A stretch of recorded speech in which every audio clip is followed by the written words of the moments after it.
من التزم السلفية حصل الخير كله وحصل أجرا عظيما وفيرا كبيرا لأنه لزم هدي رسول الله صلى الله عليه وآله وسلم. بسم الله الحمد لله والصلاة والسلام على رسول الله وعلى آله وصحبه ومن والاه أما بعد. So sa gabing ito, ika-8th ng Muharram sa year 1447 Ba'dal Hijrah na ayon sa July 2, 2025, sa ika-4 natin na dars, ipagpapatuloy natin ang ating klase sa At-Tafsir Al-Muyassar. At ang surah na kukunin natin para sa gabing ito ay Suratul Masad. At ang unang punto dito ay ang pangalan ng surah. Mas kilala ito bilang Suratul Masad. At anong ibig sabihin ng Al-Masad? Ang ibig sabihin ng Al-Masad ay ito ay tumutukoy sa isang uri ng tali na ginagawa mula sa balat o sa hibla o ang fiber ng punong palma sa palm tree. At sa lugar natin, ito ay tulad ng puno ng niyog. Puno ng niyog. Ang almasad, ito ay tumutukoy sa isang uri ng tali na karaniwang ginagawa mula sa balat o hibla ng punong palma o tulad ng punong niyog. At ang ibig sabihin ng Suratul Masad ay ang kabanata ng lubid o ang kabanata ng tali na gawa sa balat ng punong palma. Ang ikalawang punto, ang surah na ito ay Makkiya o Madaniya. Sinabi ni Al-Qurtubi, rahimahullah ta'ala sa kanyang tafsir, Al-Jami' li Ahkam al-Quran wal Mubayyin lima tadammana min as-sunnah wa Ahkam al-Furqan, o mas kilalang tafsir Al-Qurtubi. Sinabi niya, wahiya makkiyatun bi-ijma' wahiya 5 ayatin. Ito ay Makkiya ayon sa ijma' ang pagkakasunduan ng mga scholar at ito ay binubuo ng 5 aya. Ito ay binubuo ng 5 talata. At ang ikatlong punto, ang asbabun nuzul, ang dahilan kung bakit ibinaba ang surah na ito. Sinabi ni Imam Ibn Kathir rahimahullah ta'ala sa kanyang tafsir, Qala al-Bukhari rahimahullah ta'ala, sinabi ni Imam al-Bukhari sa kanyang sahih, haddathana Muhammad ibn Salam, qala haddathana Abu Muawiyah, qala haddathana al-A'mash, an Amr ibn Murrah, an Sa'id ibn Jubair, an Ibn Abbas, anna an-Nabiy sallallahu alayhi wa sallam kharaja ila al-Batha, fasa'ida al-Jabal. Pagkatapos binanggit ni Imam al-Bukhari ang kanyang isnad papunta kay Ibn Abbas radiyallahu anhuma na nagsabi, lumabas ang propeta sallallahu alayhi wasallam sa Batha at umakyat sa bundok. Fanada ya sabaha, at nanawagan siya at nagsabi ang Rasulullah sallallahu alayhi wasallam, o sabaha. At ano ang ibig sabihin ng phrase ya sabaha? Sinabi ni Al-Qurtubi rahimahullah ta'ala sa kanyang aklat Al-Mufhim lima ashkala min talkhis kitabi Muslim. Ito ay paliwanag sa kitab, ang aklat na Sahih Muslim. Sinabi ni Al-Qurtubi, ma'nahu al-i'lamu bihadha al-amri al-muhim alladhi dahamahum fi sabah. Ang kahulugan nito ay ang pagbibigay alam tungkol sa isang mahalagang pangyayaring biglaang dumating sa kanila sa umaga. Qila li'annahum kanu yughiruna waqta as-sabah.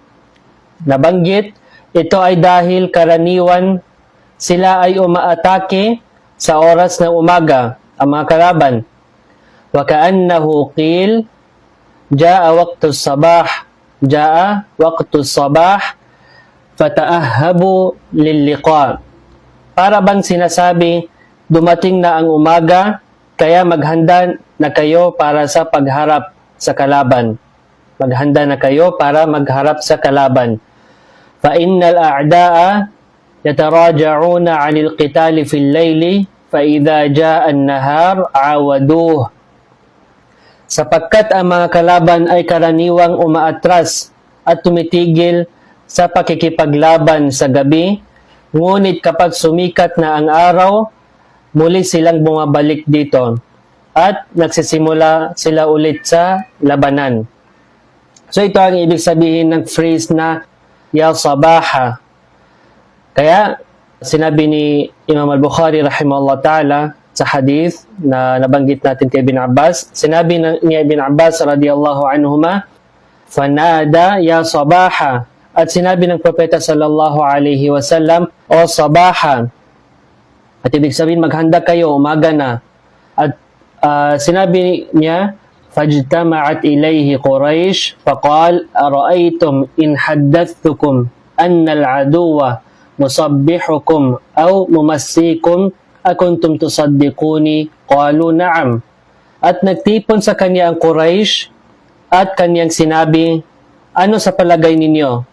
Kung sabihin ko sa inyo na may kalaban na aatake sa umaga o sila ay aatake sa gabi, maniniwala ba kayo sa akin? Sinabi nila, ang mga Quraysh, oo, naam. At dagdag pa mula sa akin, sa isang salaysay rin na nasa Sahih al-Bukhari, mula kay Umar ibn Hafs ibn Ghayath, na nagsabi, isinalaysay sa amin ng aking ama, na isinalaysay mula kay Al-A'mash, hanggang sa dulo ng isnad na nabanggit natin kanina, binanggit sa salaysay sa riwaya na ito, na sinabi ng mga Quraysh, ma jarrabna alayka illa sidqa. Hindi pa namin naranasan mula sa iyo, kundi ang katapatan. Ibig sabihin, hindi pa kami nakaranas mula sa iyo ang kasinungalingan. At nagpatuloy si Imam Ibn Kathir, qala fa inni nadhirun lakum bayna yaday adhabin shadid. At sinabi ng propeta sallallahu alaihi wasallam, katotohanan, ako ay isang tagapagbabala, tagapagbigay ng babala sa inyo tungkol sa isang matinding parusa. Faqala Abu Lahab, alihadha jama'atana. At sinabi ni Abu Lahab, ito ba ang dahilan ng pagtitipon mo sa amin? Tabban lak, naway mapahamak ka. Faanzalallahu, tabbat yada abi lahabin wa tab ila akhiriha. Kaya ibinaba ng Allah Azza wa Jal ang aya o ang sura na tabbat yada abi lahabin wa tab hanggang sa katapusan ng sura na ito. At nagpatuloy si Imam Ibn Kathir rahimahullah ta'ala sa kanyang tafsir at kanyang sinabi, فأبو لهب هذا هو أحد أعمام رسول الله صلى الله عليه وسلم. At si Abu Lahab, siya ay isa sa mga tiyuhin, isa sa mga tito o kapatid ng kanyang ama. Ng sugo ng Allah sallallahu alaihi wasallam. Siya ang tito ng sugo ng Allah sallallahu alaihi wasallam. Wasmuhu Abdul Uzza ibn Abdul Muttalib wa kunyatuhu Abu Utaybah. At ang kanyang pangalan, ang pangalan ni Abu Lahab ay Abdul Uzza. Ang alipin ni Al-Uzza at ang Al-Uzza, as a side note, ito ang isa sa tatlong malalaking rebolto na sinasamba ng Quraysh, ng mga musyrikin. So ang kanyang pangalan ay Abdul Uzza, ang alipin ng Al-Uzza. Ang anak niya Abdul Muttalib. At ang kanyang kunya ay Abu Utaybah. At ang ibig sabihin ng kunya ay ito ay ginagamit pantawag na may paggalang o bilang isang insulto na nagsisimula sa salitang Abu o Halimbawa dito, Abu Lahab o Abu Huraira. At kung sasabihin natin ginagamit ito pang insulto, halimbawa si Abu Jahal, ang kanyang kunya ay Abu Hakam, ang ama ng karunungan, ng wisdom. Pero dahil sa kanyang pagkaayaw sa Islam, ang paglaban niya sa Islam, tinawag siya na Abu Jahal, ang ama ng kamangmangan. O ito ay nagsisimula sa para sa babae, ang ina ng ganito. Halimbawa, Salama, ang nanay o ang ina ni Salama. So ang kunya ni Abu Lahab ay Abu Utaybah. Wa innama summiya Aba Lahab li ishraqi wajhi. Tinawag siyang Abu Lahab dahil sa liwanag ng kaniyang mukha. Wa kana kathirul adhiya ni Rasulillah sallallahu alaihi wasallam. At siya ay naging matinding kaaway ng sugo ng Allah sallallahu alaihi wasallam, wal bughdati lahu wal izdira'a bihi wat tanaqqus lahu walidinihi. At palaging nagpapahirap sa kanya, may matinding pagkamuhi sa kanya, at palaging minamaliit siya at ang kanyang relihiyon. So ito ang binanggit ni Imam Ibn Kathir rahimahullah ta'ala na dahilan kung bakit ibinaba ang sura na ito, at kaunting paliwanag tungkol sa kung sino si Abu Lahab. At ang ika-4 na punto ay babasahin natin ang kahulugan ng bawat salita at tafsir ng Suratul Masad. Sinabi ng Allah Azza wa Jal, Tabbat yada abi lahabin wa tab. Ang ibig sabihin ng tabbat o ang translation, ang pagsasalin ng tabbat ay napahamak. Napahamak. Anong ibig sabihin ng napahamak? Ibig sabihin, naranasan niya ang matinding pinsala o kasawian. Naranasan ang matinding pinsala o kasawian. Ang ibig sabihin ng yada ay ang dalawang kamay. Ang ibig sabihin ng yada ay ang dalawang kamay. At ang ibig sabihin ng Abi Lahab sa aya na ito ay si Abu Lahab na nabanggit natin kanina. At ang ibig sabihin ng watab ay at siya ay tunay na napahamak. At siya ay tunay na napahamak. At ang translation o ang pagsasalin ng aya na ito ay napahamak ang dalawang kamay ni Abu Lahab at siya ay tunay na napahamak. At binanggit sa tafsir, khasirat yada Abi Lahab wa syaqiya bi'idhaihi Rasulullah Muhammadan sallallahu alaihi wasallam wa qad tahaqqaqa khusranu Abi Lahab. Ang dalawang kamay ni Abu Lahab ay napahamak at siya ay nakaranas ng kasawian. Siya ay nakaranas ng kasawian dahil sa kanyang pananakit sa sugo ng Allah na si Muhammad sallallahu alaihi wasallam, at tunay na naganap ang pagkalugi ni Abu Lahab. Pagkatapos sinabi ng Allah Azza wa Jal, Ma aghna anhu maluhu wa ma kasab. Ma aghna anhu maluhu wa ma kasab. Ang ibig sabihin ng ma sa aya na ito specifically ay hindi. Ang ibig sabihin ng ma sa talatang ito ay hindi. At ang ibig sabihin ng aghna ay nakatulong. Ang ibig sabihin ng aghna ay nakatulong o nagbigay ng benepisyo o nailigtas. At ang ibig sabihin ng anhu ay sa kanya. Ang ibig sabihin ng anhu ay sa kanya. Sa aya na ito specifically.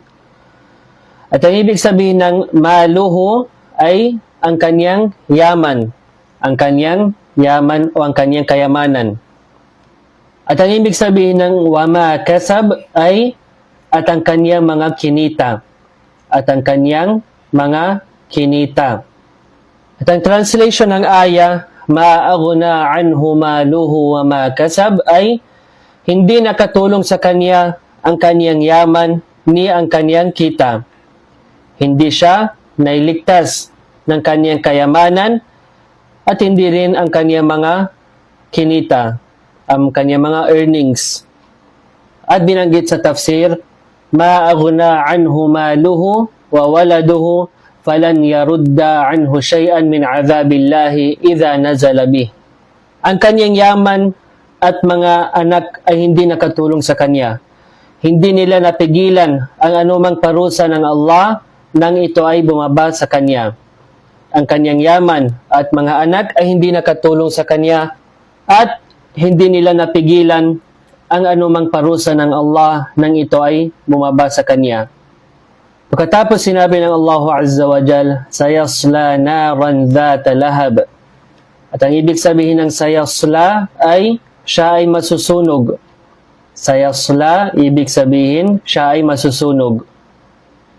At ang ibig sabihin ng naran ay ang apoy. Ang apoy. At ang ibig sabihin ng zata lahab ay ang naglalagablab o nagliliyab. O pwede natin sabihin, matinding apoy. Naglalagablab o nagliliyab o ang matinding apoy. At ang translation ng aya, sayasla naran dhata lahab, ay siya ay masusunog sa naglalagablab na apoy o siya ay masusunog sa matinding apoy. Ibig sabihin si Abu Lahab. Pagkatapos sinabi ng Allahu Azza wa Jal, وَامْرَأَتُهُ حَمَّالَةَ الْحَطَبِ وَامْرَأَتُهُ حَمَّالَةَ الْحَطَبِ. At ang ibig sabihin ng وَامْرَأَتُهُ ay at ang kaniyang asawa. Ang ibig sabihin ng وَامْرَأَتُهُ ay at ang kaniyang asawa. At ang ibig sabihin ng hammala, ang ibig sabihin ng hammala ay ang babaeng laging nagdadala. Ang babaeng laging nagdadala. At ang ibig sabihin ng al-hatab ay ang panggatong. Ang ibig sabihin ng al-hatab ay ang panggatong. At ang translation ng aya, وَامْرَأَتُهُ حَمَّالَةَ الْحَطَبِ ay at ang kanyang asawa na laging nagdadala ng panggatong. At ang tafsir ng ikatlo at ang ikaapat na aya, at ang tafsir nito ayon sa nabanggit sa tafsir al-Muyassar ay sayadkhulu nar jahannam dhatal lahabi al-mushta'ili huwa wa imra'atuhu allati kanat tahmilu shawka fatatrahuhu fi tariqin nabiy sallallahu alayhi wa sallama li'adhiyatihi. Siya, ibig sabihin si Abu Lahab, siya ay papasok sa naglalagablab na apoy ng impyerno, sa matinding apoy ng impyerno. Siya at ang kaniyang asawa na laging nagdadala ng mga tinik at inilalagay ang mga ito sa daanan ng propeta sallallahu alaihi wasallam upang masaktan o mapinsala ang propeta alaihi salatu wasalam. At ang huling aya ay fi jidiha hablum mim masad. Fi jidiha hablum mim masad. At ang ibig sabihin ng fi sa aya na ito ay sa, sa, or sa English, on. At ang ibig sabihin ng jidiha ay kaniyang liig. Ang kaniyang liig.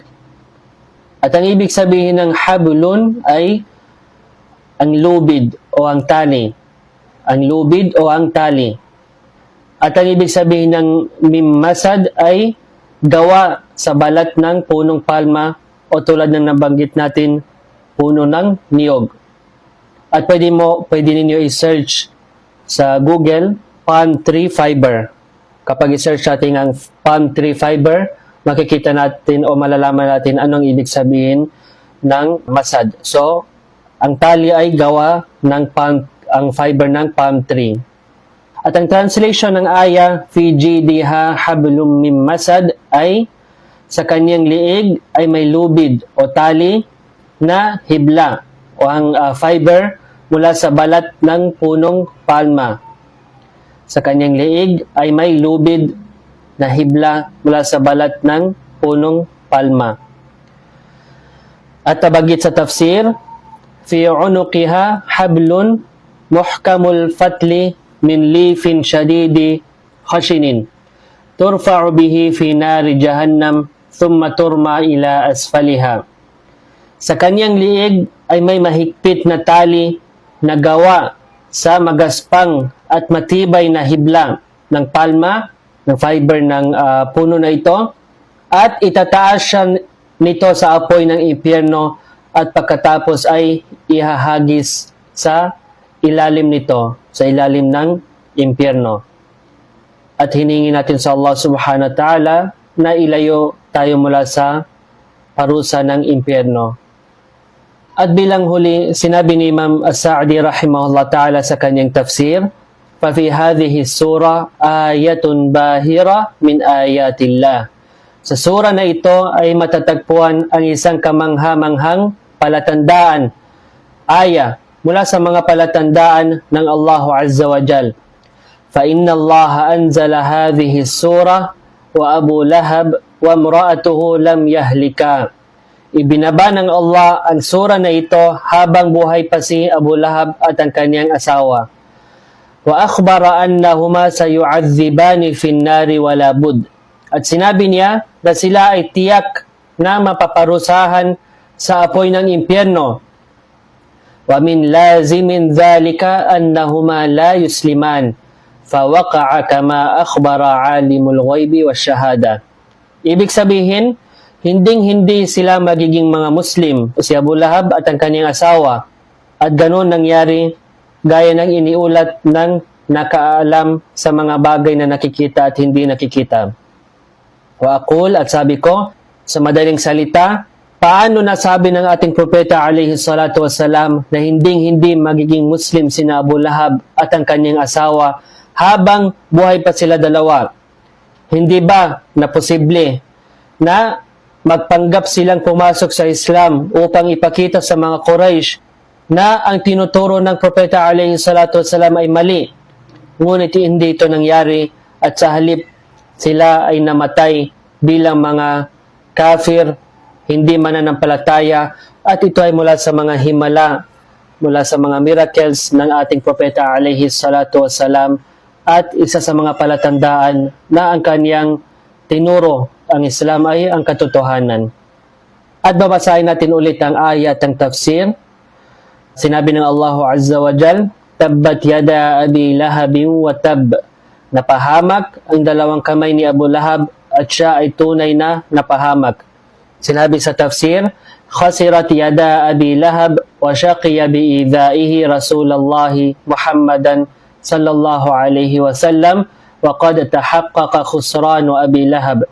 Ang dalawang kamay ni Abu Lahab ay napahamak at siya ay nakaranas ng kasawian dahil sa kanyang pananakit sa sugo ng Allah na si Muhammad sallallahu alaihi wasallam, at tunay na naganap ang pagkalugi ni Abu Lahab.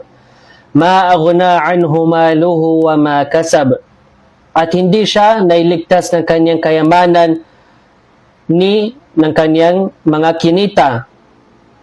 Sinabi sa tafsir, Ma aghna anhu maluhu wa waladuhu falan yarudda anhu shay'an min azabillahi idha nazala bih. Ang kanyang yaman at mga anak ay hindi nakatulong sa kanya. Hindi nila napigilan ang anumang parusa ng Allah nang ito'y bumaba sa kanya. Sayasla naran dhata lahab. Siya ay masusunog sa naglalagablab na apoy o sa matinding apoy. Wa mra'atuhu hammalatal hatab. At ang kanyang asawa na laging nagdadala ng panggatong. At sinabi sa tafsir, Sayadkhulu nara jahannam dhatal lahab al-mushta'il. Huwa wa mra'atuhu allati kanat tahmilu ash-shawq fatatrahuhu fi tariqin nabiy sallallahu alayhi wasallam li'adhiyatihi. Siya ay papasok sa naglalagablab na apoy ng impyerno. Siya at ang kanyang asawa na laging nagdadala ng mga tinik. At inilalagay ang mga ito sa daanan ng propeta sallallahu alaihi wasallam upang siya ay saktan. Fi jidiha hablum min masad. Sa kanyang liig ay may lubid o tali na hibla o fiber mula sa balat ng punong palma. At sinabi sa tafsir, fi unuqiha hablun muhkamul fatli min lifin shadidin khashinin turfa'u bihi fi nari jahannam thumma turma ila asfaliha. Sa kanyang liig ay may mahigpit na tali ginawa mula sa magaspang at matibay na hibla ng palma. Itataas siya nito sa apoy ng impyerno at pagkatapos ay ihahagis sa pinaka-ilalim nito. At ito ang tafsir ng Suratul Masad. At dito tayo magtatapos sa gabing ito. Naway gantimpalaan kayo ng Allah subhanahu wa ta'ala sa inyong pakikinig. At sa susunod nating klase, kukunin natin ang tafsir ng Suratul Nasr. Hadha wallahu a'lam. وصلى الله على نبينا محمد وعلى آله وصحبه وسلم وجزاكم الله خيرا والسلام عليكم ورحمة الله وبركاته